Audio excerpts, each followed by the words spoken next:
Hi guys, whoever is home or quarantined or sick or anything like that, I am just going to show you the next video after you've created the color wheel. You're going to go in and you're going to do this worksheet, which is a monochromatic color scheme. So like I told you before, all of these exercises are going to add up to what we're going to be doing for our last assignment, which is the final project. So your painting has to be painted in either a monochromatic color scheme or one of these other three color schemes that I'm going to talk to you about. The monochromatic color scheme is one hue. So a hue is actually just a fancy word that we use for color. Okay, so one color mixed with black or white. Okay, so you're going to go to your colors that you mixed up already when we were doing the color wheel, if you're doing this right now.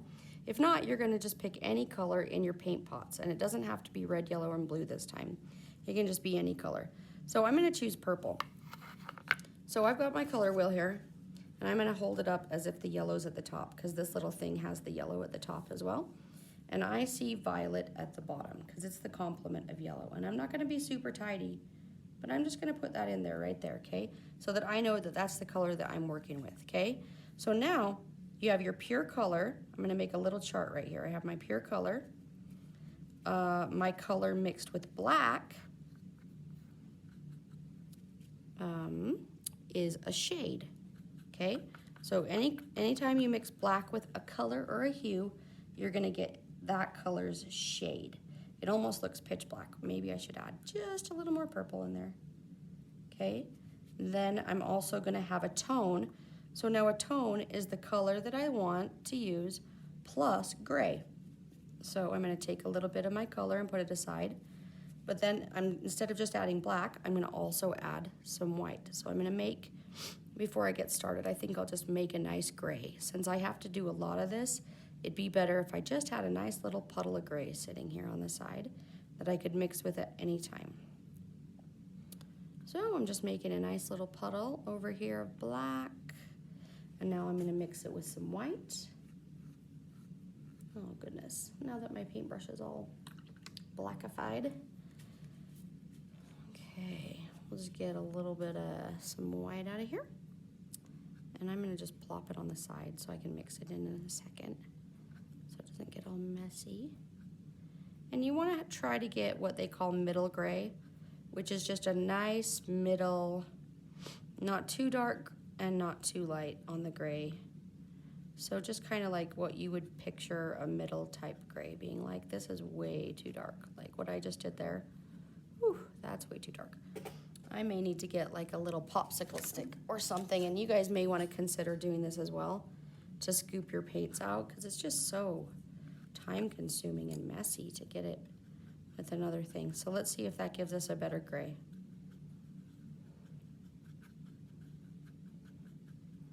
Yep, that's still pretty much in the dark zone. Oh goodness gracious. What a mess. And I just made a big mess with my paint. Did you guys see that? Okay, so there you go. It's still a little dark, but now you get it though, right? So there's gray, and then you take the gray and you mix it with your core color. And I probably should have chosen a different core color because I'll have to remix more purple. But basically you'll just take a little bit of gray and you'll just mix it in there. And since I'm just making the little color chart right here, that's a tone. And my favorite, I love tones. I feel like doing a whole painting in tones would just look so pretty. And then a tint is adding white, okay? So you're gonna take this regular color that you have, and I'm gonna clean up this mess I made, and you're gonna add white to it, okay? And that is gonna be your tint. So this is the hue or the regular color, okay? So we call the regular color a hue. This is the shade because we added black. Well, you know what I mean. This is the tone because we added gray. And this is the tint because we added white. Okay?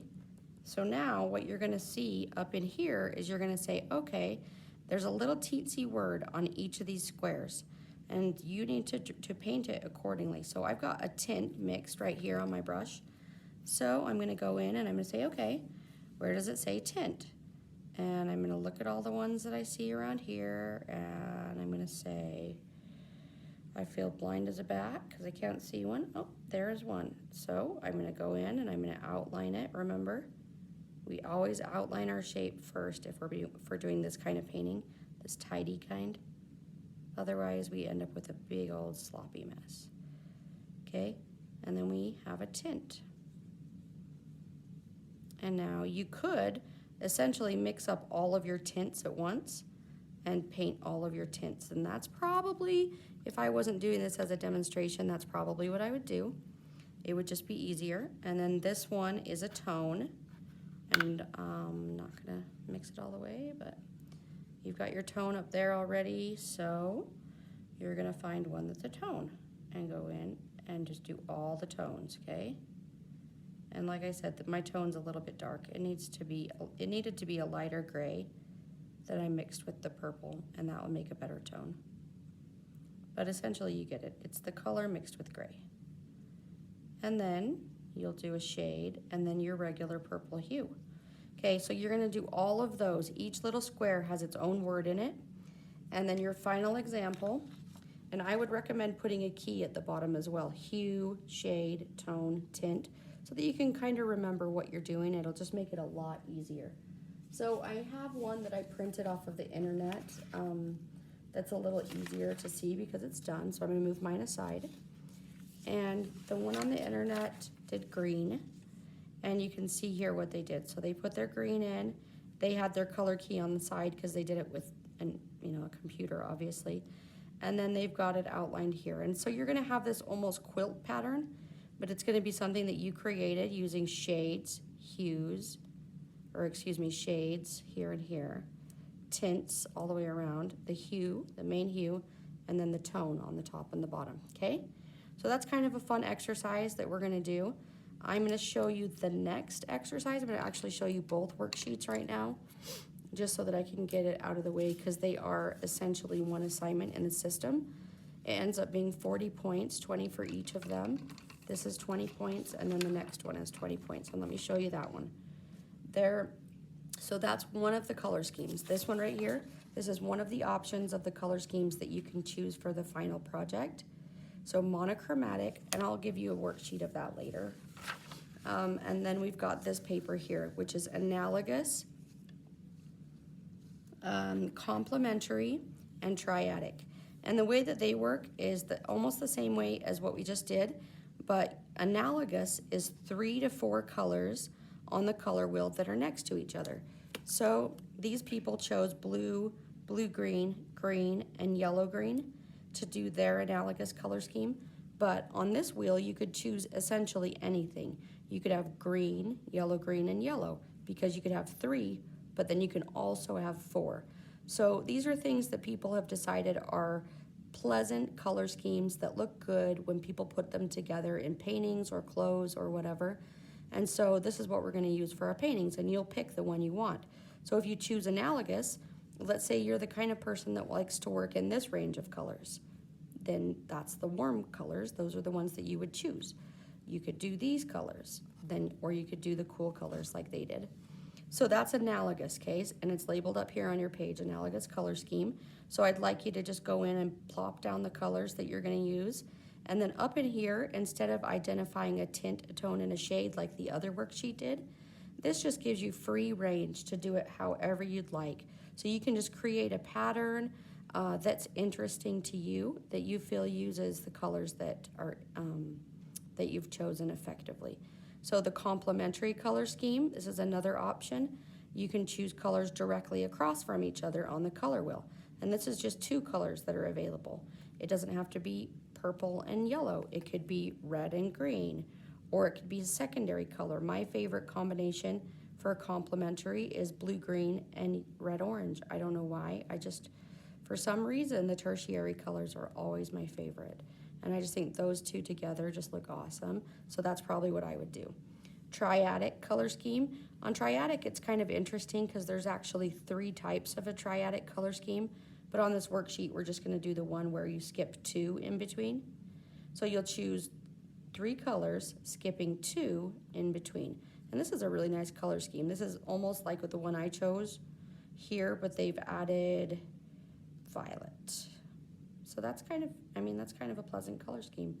And then, like I said, you'll make any pattern that you want. But on the final project, you do have the option of choosing a different kind of triad, where instead of choosing 2 colors in the middle, you could choose just 1 color in the middle, or you could choose 3. It's called a triadic number 1, a triadic number 2, and a triadic number 3. And if you look at this page right here, you'll see it. A triad number 1 is where you have a color, skip 1, have a color, skip 1, have a color. Then the same over here, but instead you're skipping 2. And then on this one, you skip 3 to pick your color. So those color schemes are the ones that can work. So monochromatic, analogous, complementary, and one of these 3 triadic splits will work for your color scheme. So be thinking of those while you're doing the exercise, because if you're experimenting with colors that you like, it's just going to give you an even closer idea of what you want to do in your final composition.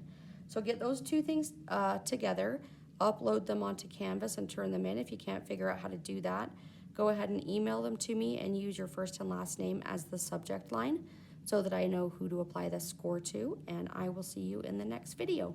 Thank you. Bye-bye.